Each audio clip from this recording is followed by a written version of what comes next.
Olá, sou a professora Luciana Lima, do Instituto Federal de Pernambuco, do campus Recife. Vamos continuar nossa aula sobre atuadores pneumáticos e hoje sobre dimensionamento desses atuadores. Para o dimensionamento de um cilindro pneumático, precisamos obter algumas informações. Por exemplo, a força que esse cilindro irá desenvolver. Isso vai depender do equipamento, da atividade que esse equipamento irá desenvolver.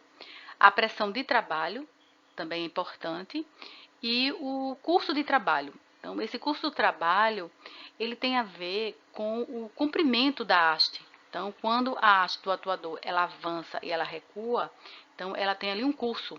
Então, se for um atuador linear, de simples efeito ou duplo efeito, então esse curso é justamente esse comprimento da haste. Então, a escolha de um atuador linear pneumático, ele vai depender da força de avanço e de retorno, e também do valor desse curso efetivo. Vamos atentar aqui para a questão dessas áreas, né, de um atuador. Então, temos aqui um atuador de duplo efeito, onde nós temos aqui a área de avanço. Essa área de avanço, quando o ar comprimido ele entra aqui na câmara traseira, ele vai exercer uma força nesta área do êmbolo, que é essa parte aqui. Então, isso aqui é o êmbolo e isso aqui é a haste. Os dois juntos formam-se o pistão. Na área de retorno, sim, e quando este ar ele entra na câmara traseira, o que acontece? Quando ele exerce uma força nesta área, então essa haste ela avança. Quando o ar comprimido ele entra na câmara dianteira, que é essa parte de cá, na câmara dianteira nós temos agora a haste, que é uma peça maciça. Então o ar comprimido ele faz uma força nessa parte aqui, ó, de baixo e nessa parte de cima aqui do êmbolo. Então, o que é essa parte aqui? Essa área de cima e essa área de baixo? Vai ser chamada de área de coroa, porque é a área do êmbolo menos a área da haste, tá certo? Então, aqui nós temos um corte na câmara dianteira, onde nós temos aqui essa área, que é a área da coroa. Então, aqui é a haste, e aqui com Dzinho representado, e D, que é o diâmetro do êmbolo.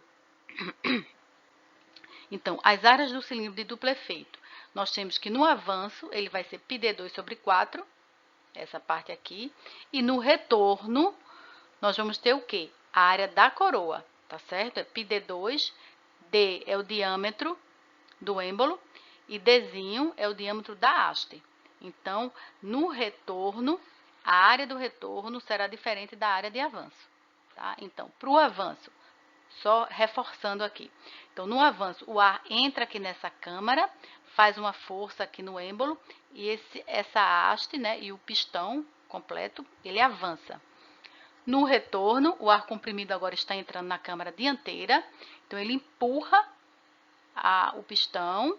Então, essa área aqui vai ser a área da coroa. Ele exerce uma força na área da coroa. Então, para o cálculo da força de avanço e retorno de um cilindro de duplo efeito, ele vai ser em função da pressão de trabalho, dos diâmetros, D maior é o diâmetro do êmbolo e Dzinho o diâmetro da haste.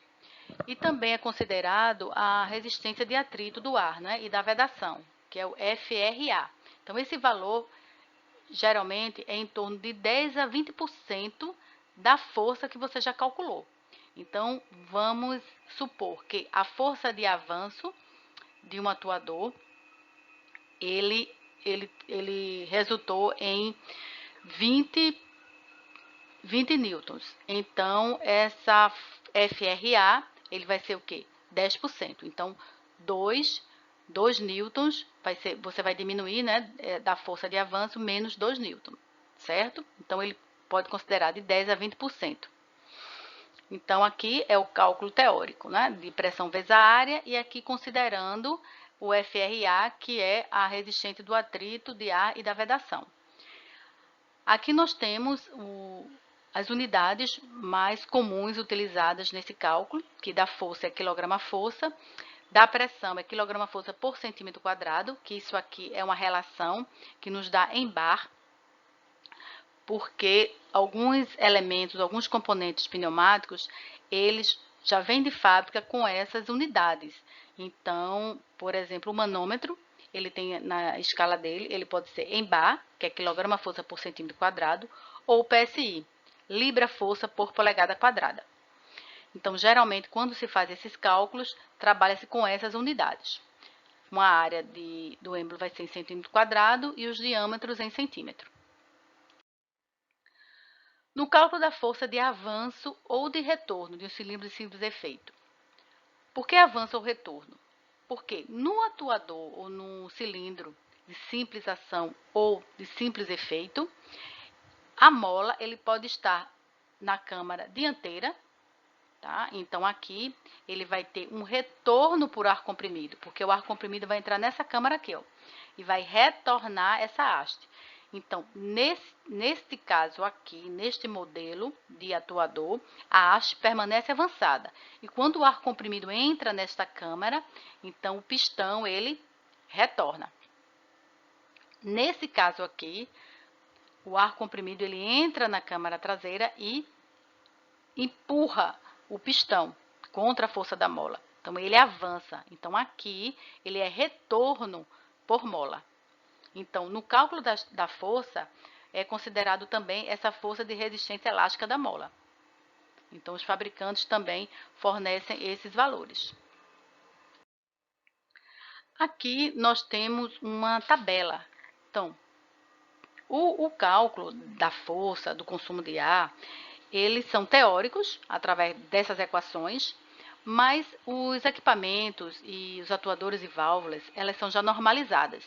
Então, quando você faz o cálculo do seu projeto, você vai verificar aquele valor, o diâmetro nominal mais próximo, porque ele já tem todas as informações que vocês precisam.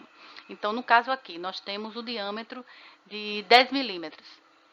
Então, o diâmetro do atuador, um atuador de 10 milímetros, e nós vamos utilizar uma pressão de trabalho de 6 bar. Então, qual é a força do avanço e do retorno? Que aqui ele está chamando de extensão e retração. Então, no avanço, a gente vai ter 4,9 kgf. E na retração, 4,1 kgf. Então, aqui nós temos uma tabela já de um determinado fabricante. Como também podemos ter diagramas fornecidos também pelos fabricantes. Para o cálculo do consumo de ar dos cilindros pneumáticos, é necessário, está diretamente, na verdade, ligado ao custo, né? O quanto se gastar de ar comprimido num projeto e numa instalação. Então, no caso dos cilindros pneumáticos, iremos verificar esse consumo, essa quantidade de ar necessária para preencher as câmaras dos atuadores. Nesse caso aqui, de um cilindro de simples efeito e retorno por mola, nós temos que a vazão, o consumo de ar, ela vai ser em função da área do êmbolo, nesse caso, porque o ar comprimido está entrando aqui na câmara traseira, vezes L, que é o curso dessa haste, aqui, o quanto ele vai se movimentar. N é o número de ciclos por minuto. Então, um ciclo é o avanço e o retorno. Avanço e retorno. No caso aqui, em 1 minuto. Vezes RC, que é uma reação de compressão, ou relação de compressão, ou taxa de compressão, que vai ser uma relação entre a pressão efetiva, que é a pressão de trabalho também chamada, ou pressão a regime, mais a pressão atmosférica pela pressão atmosférica. Por quê? No caso do ar comprimido, esse ar, o ar comprimido, ele vai ser exaurido através das válvulas. E também vai ter um pouco da pressão atmosférica no interior dessas câmaras. Então, essa relação aqui, ele está prevendo esse tipo de relação. Vamos atentar um pouco para a questão dessas unidades. Se nós tivermos aqui essa relação de centímetro quadrado e centímetro, então o consumo de ar ele vai ser dado em centímetro cúbico por minuto. E também o número de ciclos aqui por minuto, também poderia ser por segundo. E aqui também você poderia ter outras unidades. Então, é só para vocês atentarem que alguns livros, algumas referências, eles mudam a unidade e aqui então na equação eles vão ter algum fator aqui, algum valor numérico, para fazer essa relação de unidades. Nos cilindros de duplo efeito ou de dupla ação, então esse consumo de ar ele vai ser o somatório do consumo de ar da câmara traseira mais o consumo de ar da câmara dianteira, utilizando a mesma equação. Então, ele vai ser aqui o total desse atuador, vai ser esse somatório. Então, lembrando que a diferença aqui vai ser em questão das áreas. Mais uma vez, área de avanço, o ar entra na câmara traseira, empurra o pistão. Então, o ar faz uma força nessa área aqui do êmbolo. Então, é a área de avanço. A área de retorno, o ar entra na câmara dianteira e empurra o pistão, recuando ele. Então, ele faz uma força nessa área aqui, que é a área da coroa. Então, é chamado de área de retorno, que vai ser a área do êmbolo menos a área da haste. Então, nós temos aqui, em relação a essas áreas, e temos aqui a vazão de um atuador, de um cilindro de duplo efeito ou de dupla ação. Algumas observações importantes em relação ao consumo de ar. Alguns autores e referências, eles acrescentam na equação um valor que é considerado um volume adicional ou conhecido também como volume morto, que são as pequenas partes, pequenos volumes dentro da câmara do atuador. Então, eles fornecem esses valores. Lembrar também que esse consumo de ar, utilizamos a pressão absoluta. Então, quando nós somamos a pressão de trabalho mais a pressão atmosférica, que é 1,013. Então, é a pressão absoluta que nós estamos calculando, inserindo lá na equação. Outro detalhe também bem importante é a questão da unidade. Então, no estudo de ar comprimido, vocês podem encontrar essa unidade, que é normais centímetro cúbico, N centímetro cúbico, que é a unidade do volume. Então, se dividirmos por 1000, vamos encontrar ml, que é normais litro. Então, vocês podem encontrar em algumas tabelas, em algumas referências, essa unidade, ml por minuto, que significa? Significa que normal é o litro de ar normal por minuto a 20 graus Celsius e a pressão atmosférica de 1,013. Então, podem encontrar em algumas tabelas essa unidade, normais litro por minuto. Vamos ver aqui uma tabela de consumo de ar, para cilindros pneumáticos. Então, aqui nós temos os atuadores, os cilindros, os diâmetros.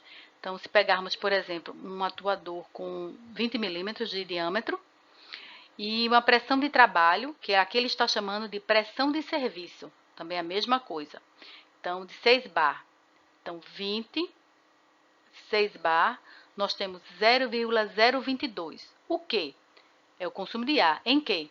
Normais de litros por centímetro de curso do cilindro.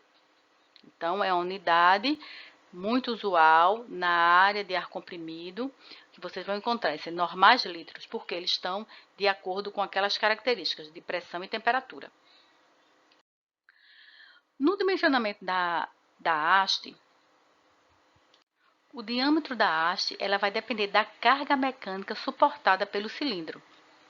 Então, esta carga, ou esta força que é exercida na haste, vamos supor aqui essa ilustração.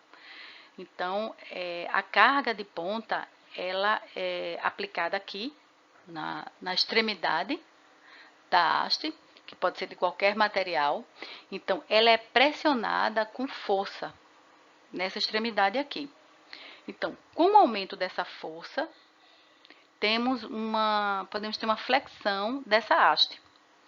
Se aumentarmos mais ainda essa força, nós temos o quê? A quebra dessa haste. Então, se pegarmos uma parte desta haste aqui, dessa parte quebrada, aqui e aplicarmos uma força, então vamos verificar que vai existir aqui uma determinada relação entre o comprimento da haste e a largura da haste, que ela não vai fletir. Então, isso é chamado de comprimento crítico. Então, ele é o máximo comprimento admissível antes que a haste se flexione. Então, este comprimento crítico, ele vai depender do vínculo mecânico entre a carga mecânica e a haste. Então, os vínculos são os apoios e a fixação também é bem importante de como esses atuadores, esses cilindros, eles irão ser montados lá no equipamento. Então, os vínculos, os apoios, são justamente esse suporte aqui para a montagem desses cilindros. Então, para o cálculo exato do diâmetro da haste em função do comprimento, podemos aplicar o critério de Euler. Então, o critério de Euler, ele é um assunto até estudado em mecânica dos sólidos. Então, para dimensionamento de vigas, de elementos desse tipo aqui, como hastes, esse tipo de estruturas, que é em função da carga e da carga de flambagem, e um fator de segurança. Então, a haste do atuador, ela também pode ser dimensionada exatamente no cálculo, né, com o critério de Euler. Mas, no caso dos atuadores pneumáticos, como eles são já normalizados, então esses valores do diâmetro da haste, elas são fornecidas pelos fabricantes. Então, eles, através de diagramas ou de tabelas, eles nos informam também essa questão do diâmetro da haste. Nós temos aqui um diagrama do diâmetro mínimo da haste em função da força de avanço e do curso. Então, aqui nós temos o valor da força de avanço. Aqui nós temos o curso, dessa lateral, o curso da haste e o diâmetro mínimo da haste. Então, vamos imaginar que nós temos vamos supor, uma força de 800 newton, aqui, vamos imaginar aqui 800 newton, por exemplo, mais ou menos por aqui assim, vindo para cá, não é? E vamos supor 800 milímetros de curso dessa haste. Então, vamos imaginar isso aqui, não é? Então, quando encontrarmos aqui, teremos o diâmetro mínimo da haste. Então, nessa região aqui, nesse ponto, é de 16 milímetros. Então, o diâmetro mínimo dessa haste, desse atuador, vai ser 16 milímetros. Então, com isso, nós terminamos o estudo sobre dimensionamento dos atuadores, onde é bastante importante o cálculo da força de avanço e de retorno, e também o consumo de ar dos cilindros e dimensionamento da haste.